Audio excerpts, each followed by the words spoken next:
Привіт! Сьогодні огляд по-простому на Ram 1500 з мотором 3.6. Це американський повнорозмірний пікап. Легенда. Те, що в Європі вважають вантажівкою, а в Техасі – звичайною машиною, щоб їздити по хліб. Які він має переваги і недоліки, в чому його філософія та для кого взагалі це авто? Давайте з'ясуємо. Тож, це Ram 1500 в комплектації Bighorn та в гібридній версії e-Torque. Це п'яте покоління DT, яке випускається з 2019 року по сьогодні. Кузов став аеродинамічнішим порівняно зі старим DS, але агресії не втратив. Це не просто дизайн, це ідеальний інструмент для розчищення лівої смуги. Тут майже 6 метрів довжини і 2,5 тонни ваги. Цей кузов настільки довгий, що коли передні колеса вже приїхали на роботу, задні ще тільки виїжджають з подвір'я. Загалом американці пропонували цілу низку комплектацій Ram 1500, але коротко по них можна пройтися так.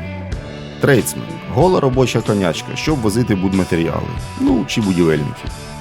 Bighorn – наш сьогоднішній герой, збалансований народний середнячок. Laramie – бізнес-клас серед пікапів. З'являється шкіра, краща музика та зазвичай лінзована оптика. Limited Longhorn – люкс у ковбойському капелюсі. Шкіра, дерево, елементи декорування в техаському стилі. Це досить дорога та рідкісна комплектація. Всередині розкішна коричнева шкіра преміум класу. Вставки з натурального дерева з відкритою текстурою. Килимки з декорованими пряжками та вишукане лазерне гравіювання. Усе це створює атмосферу дорогого американського ранчо, а салон пахне якісною шкірою, сигарами та віскі. Тут ви можете трохи подивитись про цю комплектацію, щоб зрозуміти, чого прагнути.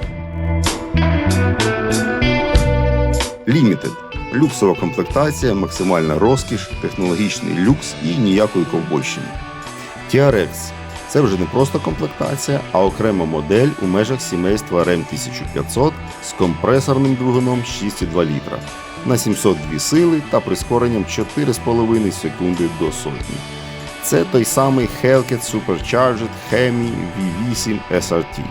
Тобто це вже не просто потужний пікап, це спорткар, позашляховик і вантажівка одночасно. Трохи помріяли та повертаємось до життєвого реалізму. Наш Bighorn другий знизу. Але це не вирок, бо базового простору та комфорту тут можливо більше, ніж у топових європейських кросоверів. Тут немає примхливої пневмопідвіски і, слава Богу, менше пафоса, але статус короля дороги йде вже в базі. Під капотом тут можуть бути або наш 3.6 Pentastar, або 5.7 Hemi V8, або ж не дуже поширений екодизель 3.0. Починаючи з 2025 року, легендарний Hemi відправили на пенсію, замінивши його на рядну турбошістку Hurricane. В цифрах новий мотор потужніший та економічніший – 420 або 540 конячок замість 395 у Hemi. Але надійність і звук теж змінились, і ви можете самі здогадатись, у який бік. Ram 3.6 найскромніший серед бензинових. В Америці чи Канаді такі частіше купують дружинам, щоб возити дітей в садочок. Чоловіки зазвичай, звісно, обирають Hemi. І сьогодні ми з'ясуємо, чи дійсно все так погано з 3.6. Але спочатку давайте глянемо салон. Загалом салон Ram 1500 – це трохи більше, ніж деякі квартири-студії в Європі. Поки європейці вираховують міліметри, щоб пасажир не впирався колінами у власне підборіддя, салон Ram проєктувала людина, яка щиро любить дивани. Як бачимо, шкіри на сидіннях немає. Але є прикольна фактурна тканина, яка легко миється після дітей, собак та поїздок на рибалку. Ніякого вбитого дермантина, тобто псевдо-еко-шкіри з перероблених пляшок, яка тріскається після першого ж морозу. А головне, тканина не відморозить вам ваші міцні горішки взимку та не буде пекти вашій подрузі влітку. Або ж беріть шкіру на повному фулі з підігрівом і вентиляцією. Але і в нас є шкіра на кермі, підлокотниках та у вставках на дверях. До речі, про центральний підлокотник. Тут це повноцінний журнальний столик. Сюди можна покласти ноутбук, сімейну піцу і навіть залишиться місце для вашого кота. До речі, знизу підлокітника можна знайти математичні та геометричні формули. Кажуть, що це може знадобитися якомусь техаському будівнику. Але я підозрюю, що їх додали для того, щоб власник РЕМ міг відкрити підлокітник, задумливо подивитись на синус кута і ще раз переконатись у своїй інтелектуальній перевазі над водієм Toyota Corolla. Штатна мультимедіа доволі непогана. Базовий екран 8,4 дюйма. У топах є 12-дюймовий вертикальний планшет. Але все працює швидко, є CarPlay та Android Auto. А кількість фізичних кнопок на передній панелі викликає сльози розчулення. Щоб увімкнути підігрів керма, не потрібно проходити квест з 3 підменю. Достатньо просто натиснути одну велику клавішу. Причому ви можете це зробити не тільки за допомогою лупи та пінцета, а навіть у будівельних рукавицях.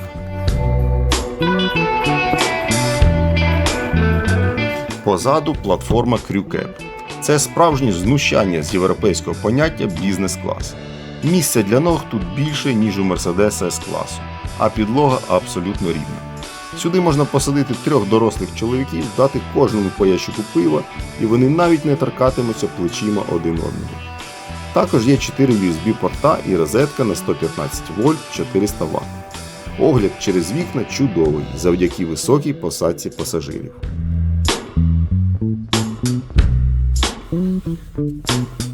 А тепер зазирнемо під капот. Багато хто скаже, що тут робить ця крихітка на 3,6 літра. Спокійно. Насправді це не такий простий мотор. Pentastar V6 на 305 сил і 365 ньютонів має нормальну тягу і розумну витрату пального.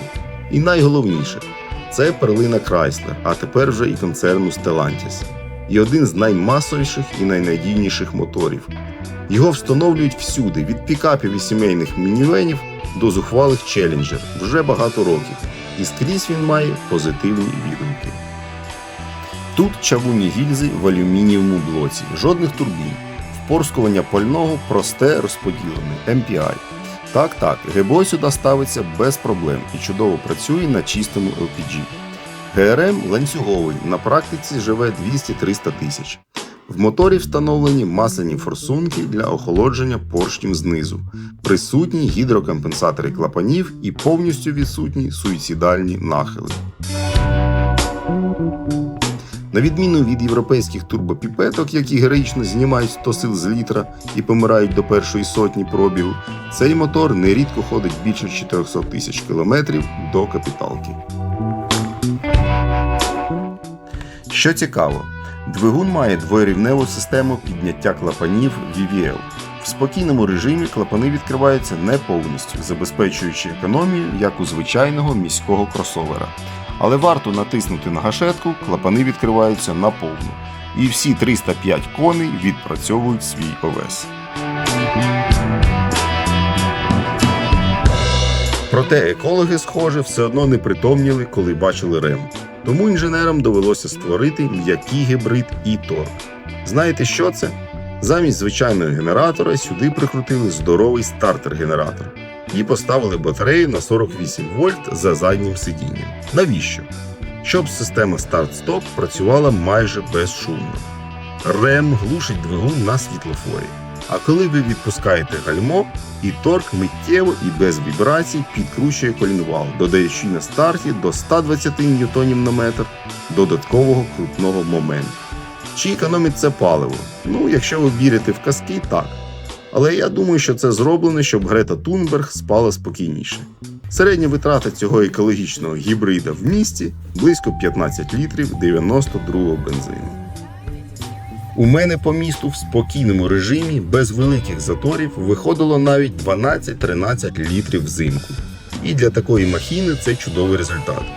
Європейський кросовер при активній їзді легко спалить 10-11 літрів дорогого 98-го, не даючи натомість нічого, окрім акустичного дискомфорту від звуку міксера під капотом. Як їде Pentastar? У нього немає того скаженого підхвату, як у V8 Hemi. Але все одно тут є приємна тяга знизу, особливо з системою e-torque. А розкривається мотор ближче до 4000 обертів. Але загалом для міста і траси 305 сил вистачає з головою. Машина не відчувається повільною, вона відчувається важкою і невідворотною. Звук, звісно, не зрівняється з легендарним Хемі, навколо якого сформувався такий самий культ, як, мабуть, навколо Харлі Девідсон. Але й Пентастар звучить приємно.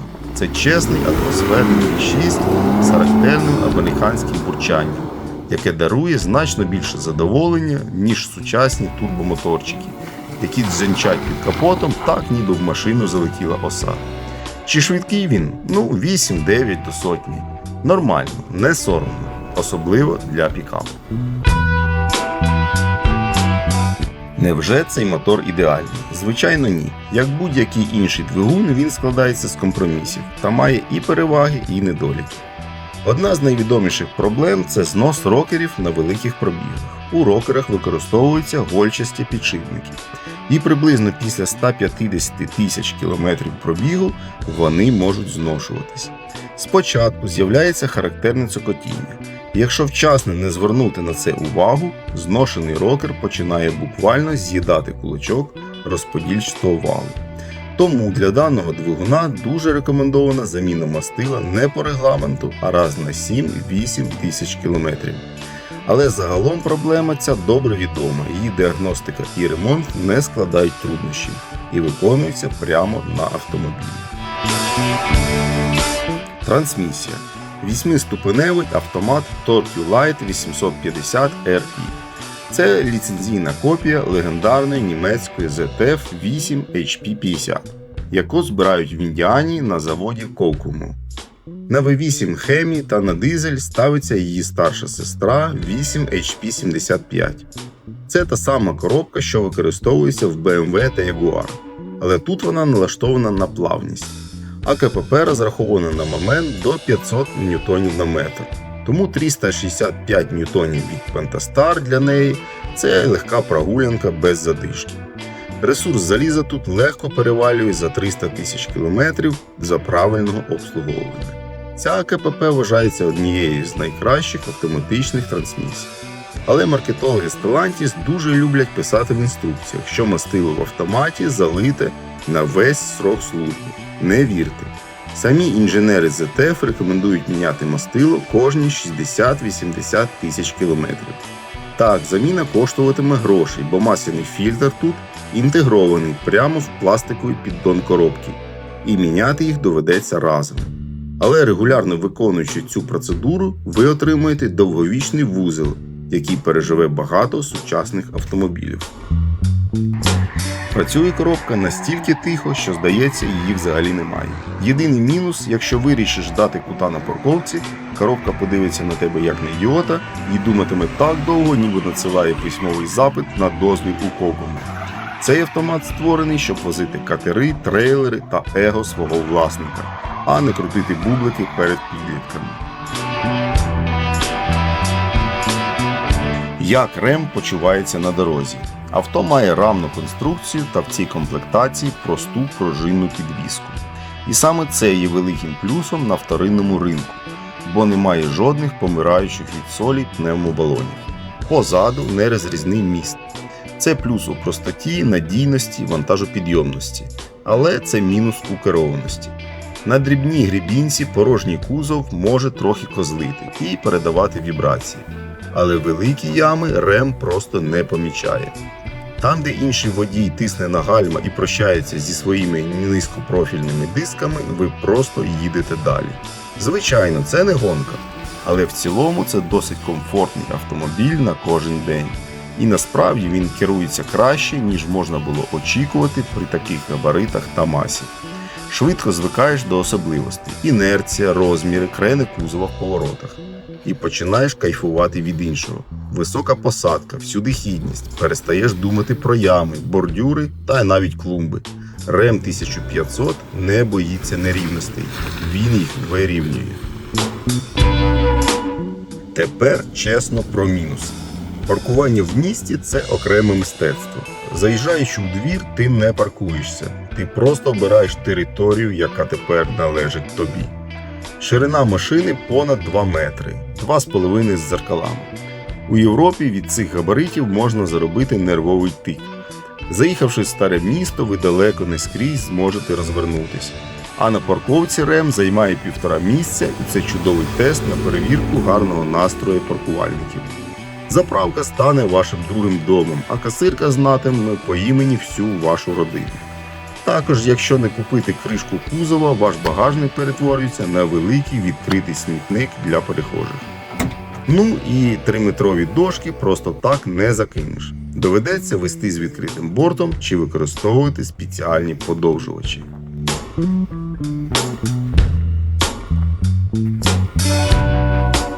Для кого ця машина?